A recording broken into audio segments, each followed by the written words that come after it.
Hi అండి, అందరూ ఎలా ఉన్నారు? బాగున్నారా? నేను బాగున్నానండి.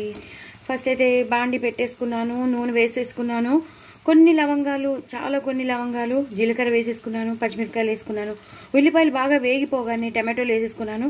టమాటోలు కూడా బాగా వేగిపోగానే పసుపు వేసేసాను, అల్లం వెల్లుల్లి పేస్ట్ వేసాను.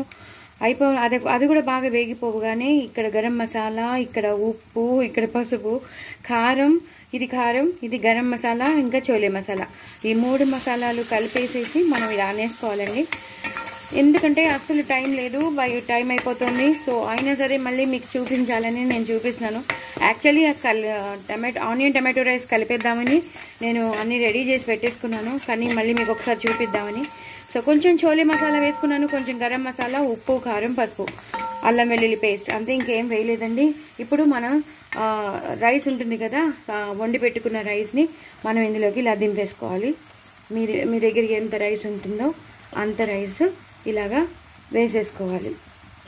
ఇంకా నాకు పుదీనా కూడా ఇంట్లో లేదండి, జస్ట్ కొత్తిమీర వేసేస్తున్నాను. చాలా సింపుల్గా, చాలా టేస్టీగా, అది మాత్రం నేను చెప్పగలను. చాలా చాలా బాగుంటుంది. మొత్తం అన్నం అంతా కలిసిపోవాలండి, ఈచ్ అండ్ ఎవ్రీ మెతుక్కి ఇదంతా కలిసిపోవాలి. చాలా చాలా టేస్టీగా ఉంటుంది. మనం వేసిన గరం మసాలాకి, ఆ అల్లం వెల్లుల్లి పేస్ట్కి, ఆ టమాటోలకి, ఆ పచ్చిమిరపకాయలకి సూపర్. అలాగే చోలే మసాలా కూడా వేసాం కాబట్టి ఒక డిఫరెంట్ టేస్ట్ వస్తుందండి, చాలా మంచి టేస్ట్, ఫ్లేవర్ వస్తుంది. ఇలా కలిపేసుకున్నాక అప్పుడు లాస్ట్లో కొత్తిమీర, అలాగే ఒక స్పూన్ నెయ్యి వేసేసుకుని పూర్తిగా కింద నుంచి పైకి, పైనుంచి కిందకి కలిపేసుకోవాలి. అయిపోయిందండి ఆనియన్ టమాటో రైస్. చాలా చాలా టేస్టీగా ఉంటుంది.